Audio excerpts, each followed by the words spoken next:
All right, on this Garlic Marketing Show, I'm going to talk to you about one of the most important marketing tools out there. It's a CRM. And we're going to talk about the Method CRM, which connects to QuickBooks. We're going to talk about two manufacturing company and a pool services company that both massively transformed their sales process, increased sales, increased profits by doing this. We're going to talk about how to quickly find out who your best customers are and identify them quickly to make sure you're taking the best care of them and also duplicating them. All this on the Garlic Marketing Show. I've got Nelson from Method.me. Nelson, say hi. Hey. Uh, and of course, one of the best things to deliver through your CRM is your video case stories. If you want to learn how to collect the perfect video case story, we've got a video case story worksheet for you. Go to videocasestory.com/perfect. And it's exclusive just for listeners of this show. You'll get a video and a worksheet on how to identify your perfect video case stories. All right, let's get started. My name is Gino Wickman. I was introduced to Ian, and that's what brought me into this video world and got me embracing this video world. And Ian did exactly what I hoped. He got me really comfortable with putting videos out to the world. And having a great strategy around putting videos out to the world, because there's so much more than just shooting a video. And so the way that he positions those videos, optimizes those videos, he's done a great job. All right. It's awesome. It's awesome. We were doing a little joking about comedy before, and I won't get into it, but Nelson, tell us a little bit about Method.me and what you all do. We're basically a software that integrates deeply with accounting platforms like QuickBooks and Xero. And what we do is we allow that to sort of build a strong foundation for businesses to start creating operational processes, documenting, really controlling their workflows, whether that's production workflows, work order maintenance and scheduling, as well as any sort of marketing automation that comes from that.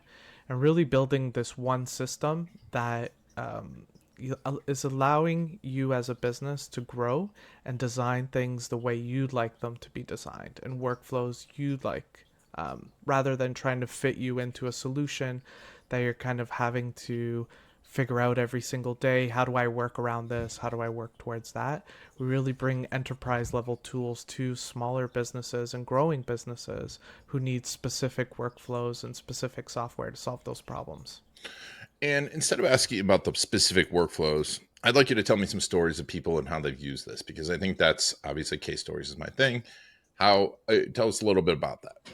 Yeah, for sure. I'll take you through a recent customer who just signed on with us probably in the last 45 days. Mm-hmm. They did precast concrete. And so for those of you who don't know what that is, it's basically, think of like the molds that people use to use your cell phone, or, you know, those plastic molds. It's the concrete equivalent. And it allows you to create like modular designs for construction, or even other applications like rooms or sound rooms, where you kind of just stick a bunch of concrete into a mold and then you mass produce that. So what's great about this company is in the last 15 to 20 years, they had grown from $1 million in annual recurring revenue to 5 million. And more recently, they've gone from 5 million to over 10 million in annual recurring revenue. What blows my mind is how they got there. You know, they're very old school, but they're big. And their sales process and their marketing process is so interesting because they have a zip file for every new prospect they would create. You would copy down the zip file, unpack it, and it would take you step by step through the entire sales and marketing process, as well as the contract journey.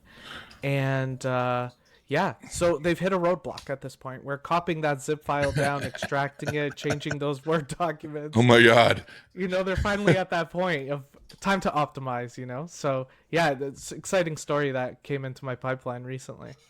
Yeah, I mean, and most people don't have that content. And also when you have that level of content, to me, if I was someone, if they sent me over a zip file with all that, I'd be like, that's great. And I'd unzip it and just sit there, right? Instead of dripping it to me. No, I love it. I love it. It's actually, I had one of my consultants send me a screenshot. It's 16 files in there, and just step by step, you know, how to treat this sale, how to nurture this prospect, bring them into the funnel. Once they're in the funnel, here's how you negotiate. Here's the legal template. It's pretty amazing to see a company grow to that size and not automate a ton of stuff or not start to leverage technology in a different way. And so how, versus like putting this into your normal HubSpot or something, how is this different? How is Method different, when it connects to like QuickBooks or accounting software? I think where it's different is that with traditional systems, people don't care about how their data is being input. You definitely have the types of people who are, for lack of a better word, a little bit more anal and very strict on Yeah. how information should be entered into the system. But when it hits the accounting, there's generally it's gate kept, right? You generally work with a bookkeeper or an accountant who really likes things in a certain format. And so what Method does is it kind of brings that level of authenticity, that level of authority further up the funnel. So as people are going through their contract negotiation, through their estimates, building out their communication, they really are following that same structure that ends up in the accounting platform in exactly the same format they want it. And so it really saves, the bookkeeper's time, saves owners' time, salespeople now have a structured process that they can depend on rather than just opening up an Excel spreadsheet, right? Keying in things, making a mistake, deleting a row by accident, which is really what led them to explore us. People were starting to modify these templates and the owner was not a big fan of it, and they were losing out on deals and additional options they could be adding on as services. And so they really wanted to control that experience a little bit better. And, when someone is about to do this, where should they start? I think you've got some great materials. We go to method.me / where's it on garlic marketing. Yep. What are, tell me a little bit about what's there and how to get someone started doing this. Yeah, so on that page, you'll get a workflow checklist. It'll take you step by step through examining your workflow and identifying what the opportunities are.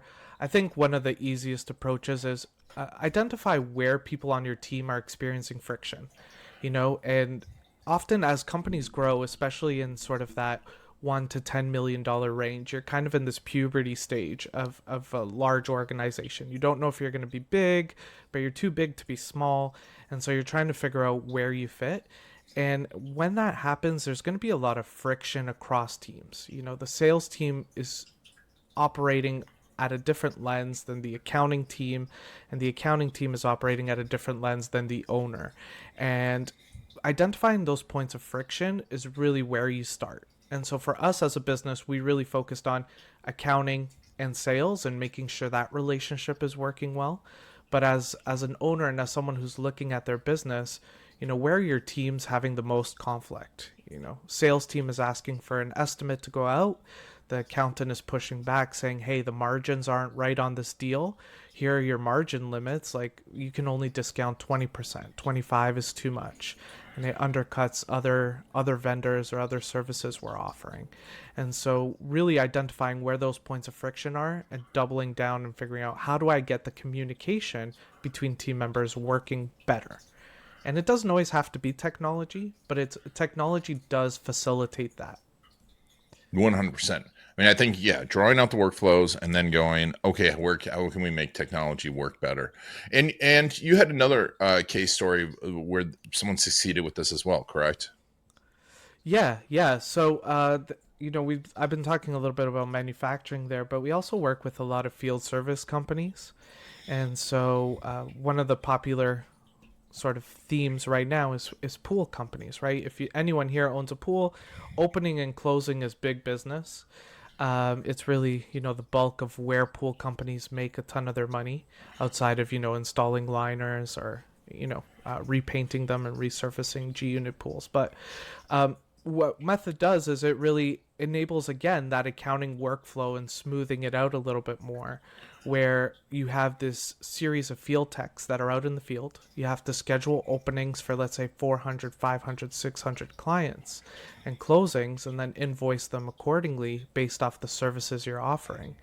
And so what Method enables customers to do is they'll go out, the technician will be able to pull up a work order on their phone, add the additional services that would typically be charged. Let's say there's winterizing, or the customer has a big pool, so they needed 10 liters of antifreeze. I don't know what the equivalent is of gallons. I guess it would be probably like 3 gallons of antifreeze, let's say. And you would add that on dynamically. So then the back office team can say, hey, these are the services you rendered, and create an invoice right away. Whereas typically someone would go through a paper checklist, essentially, sit down and say, I did this, I did this, I did this. And then an accountant or some kind of back office staff would have to go in and key all that in manually into the accounting system. So really just facilitating that communication again, where you have someone in the field doing work, taking notes in a format that's digestible by all systems across the organization. That's amazing. And when someone installs that, how does that transform the business? How's that? What does that result in? I've been doing this for about 10 years, and I think I'm still blown away by people's initial reaction. I think most businesses, when they take up a new software, there's generally this giant curve where there's no data, or you have to structure things the way you want it to, and you don't know where to start. With Method, the way we do it is because we're connecting to that existing system that has authority to it, where the data is always true. It's not BS data, for lack of a better word. It's not junk data. It's real information that has helped grow your business. On day one, you can start to take action because you don't need to start from fresh. We're going to take that information that already exists in that system, allow you to send marketing campaigns to your best customers, identify who your best customers are, identify who you haven't spoken to, whether that's from a sales lens or a marketing lens, on day one. And very few tools offer that. And the types of tools that do offer that are available to larger enterprises that, in the $1 to $10 million space in annual recurring revenue is really who you're competing against. Yeah, no. And, because right away I think about that, we use obviously CRM, but we don't really identify, we'd have to go back and forth to our accounting to go, who spent the most money with us, who spent the most money over time, what's our average client value, all of that stuff. I mean, is that stuff obviously you can figure out with Method? Yeah, that's stuff that could be available to you within your first few days of trialing. Yeah, top customers, the biggest one that people really like are, order frequency, especially for our promotional marketing material type customers, where it's like, hey, this guy used to purchase a lot of water bottles from us, and in the last 6 months he hasn't. And some of that, at a small business lens, when you're under $500,000 a year as a business, it's easy to know who each of your customers are, who your good ones are, who your bad ones are. But once you start crossing into that 7 digit threshold, you're in the millions, you're now having competing priorities, and you have clients who screaming the loudest. Who am I spending time on? But maybe I should be focusing my efforts somewhere else. And we help you as a business sort of identify who those clients are, so you better understand that.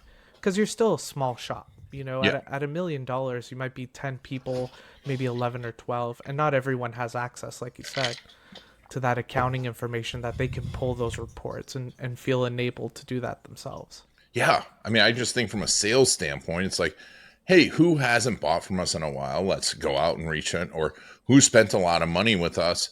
And from my standpoint, one of the things I'm always doing is, one of the first questions when someone's doing case stories is, who spends the most money with you? Because you want to get that story and you want to duplicate that person, right? And usually, it depends on the type of business you have, but I can see too, if you're trying to get referrals, you probably should look at who spends the most money with you, because A, they love you, and B, they most likely know someone like that will spend more money with you. It's just such a powerful, but it seems so simple, but it's really powerful. Yeah. And when you do this, what are some of the other use cases that you found that are really, really powerful? Yeah, I think the biggest thing, the biggest use case, which I've kind of alluded to, but I'll be more sort of explicit on it, is, from a sales lens, that's all powerful. But I think even from a marketing lens, it's incredible, right? Like, to your point, getting more customers of this. What's the ideal customer profile look like? I don't know if anyone sits down at a small business lens and figures out, hey, this is what our ideal customer looks like. They're from this neighborhood all the time, or this neighborhood has a tremendous amount of pools, let's say, as an example. Yeah. And that's where I'm going to focus my efforts. I'm going to try and go door to door sales, or I'm going to do some mailers or flyers, or maybe I could do some advertising that focuses just in this area, digital ads, right? Just in this area of the city where I want my business to come from, because they pay on time. They always call me every year, and I know I'm going to do well by them. Yeah. No, it's such valuable information. And then, I'm assuming like there's follow-up sequences, et cetera, in there. Yeah. So those are all things you can build in. So, going through something simple from a marketing lens, you could definitely identify who opens the email and then sort of trigger off a series of follow-up sequences there, whether human touch or automation. And then from a sales perspective, the same thing, an estimate. You can take a look at who's viewed the estimate, how many times have they viewed it, set an expiration on it, set a follow-up, incentivize signing up for that estimate. So really the world is your oyster, right? And that's really what we're offering to businesses in this scope. Is these are tools that enterprises are able to use and leverage, and they're not always accessible to us just because there's this big investment gap. To purchase a tool of this magnitude, you may be spending tens, if not hundreds of thousands of dollars, not only in software, but implementation costs. Yeah. And so what we do is we really enable small businesses to leverage out-of-the-box tools that do some of this, and then enable you to sort of customize that experience specific for your business. So you're not having to use 10 different tools to do one simple thing. Yeah. No, that's so powerful. Because like you said, I know for us, being able to see when someone views an invoice or see when someone views an estimate, especially the estimate piece, is huge, because it's like, hey, you can give them a call right then. I think people forget about this, that, when you send the estimate over, it just, I know I've had like 3 or 4 estimates happen from people, and then like they send it over and then that's it. And I'm like, where did that go? Where did I put that? I want to do that thing, right? I find it and I'm like, oh yeah. And then I get distracted, and then there's a squirrel. I start watching Netflix, but I want to do the stuff, right? And I think it's not annoying people when you follow up and remind them. It's like, we expect that now, don't we? Yeah, absolutely. I mean, my wife runs a painting business, and I think she falls into that. She falls into that bad habit too, where it's so much of the stuff gets lost in emails. So much of it happens over a spreadsheet, or actually on my dining room table there's just a piece of paper. I think it's the back of a Walmart flyer where she's like, this bedroom was really dirty, we need to charge double. And I'm like, hey, what are you doing with this? Did you enter this somewhere? I'm about to toss this Walmart flyer. And she's like, oh no, Chris called me and he's like, here's the note, and I needed that note. I'm like, okay. And so now it's a pile on her desk, right? Obviously, as most small business owners kind of go through. But yeah, definitely the case where keeping things organized and knowing where to look for things when you need it, critical. Yeah, especially if you have a sales team. I mean, salespeople are not well known for being organized, and you can help them be organized. And folks, especially if you have video case stories, you can have a collection of them ready for them to send. They'll know the exact ones. They'll know how to ask for them. I mean, this is just a powerful, powerful thing. And, for all those, delivering your YouTube videos, the right videos, process videos. I mean, it's just so important. And so tell me a little bit about speaking of process, what's the process of getting started with Method? Yeah, so it's quite simple. You would navigate to method.me, click sign up. If you want to see a demo, we offer live demos throughout all day, one-on-one. Talk through your business needs and whether you're a fit, so that way you don't have to commit to anything. Once you sign up, you would be required to connect to your accounting platform, and you're off to the races. You would have access to all these tools especially your data within the system, and be able to design workflows with our team right on your first day. Nice. What's the very first workflow everyone should build out? First flow, that's a great question. First and foremost is understanding what you want to focus on. I think we talk a lot about estimating. So if you're coming in and you're having trouble with estimates, the first flow you're looking at is how many estimates am I sending out? What does the report look like? What does the volume look like? Those are things that we're not actively looking at and we're probably doing right off the hop. So let's establish where we are at as a business today prior to the application so we can set a baseline and identify what those pain points and opportunities are, whether that's in invoice collections, workflow scheduling, or work order scheduling, and really identify that. Awesome. Yes, we'll put a link to, and you can get the worksheet and the workflow worksheet at garlic method.me/garlic marketing. There you'll also we'll put a link to that in the show notes. And Nelson, where do you spend your time online? Where can people follow you and learn more about CRMs and doing this the right way? Yeah, I mean, I definitely don't take your advice. I don't have a big social presence. Most of the time, find me on LinkedIn, and that's probably where I spend most of my time. Don't have a website or anything like that, but maybe after today, I'll consider it. No, LinkedIn is a great place to be. It's a perfect place for you. Yeah. And we'll put a link to that in the show notes. But any last words before we go? Yeah, I think don't be afraid. It's always my piece of advice. I think being comfortable with the uncomfortable is something I'm always pushing my team on, whether it's marketing or sales. I think it's easy to say no oftentimes, whether it's trying something new or really just exploring.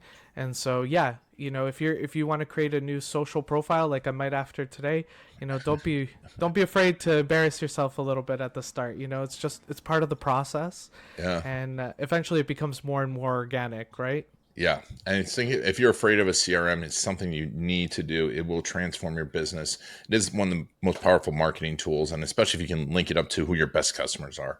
Definitely check out method.me. Nelson, thanks so much for being on the Garlic Marketing Show. Yeah, thanks a ton, Ian. And thank you all, everyone. Yeah, and thank you all for taking us on your journey and letting us be a part of your story. It's been Ian Garlic and the Garlic Marketing Show.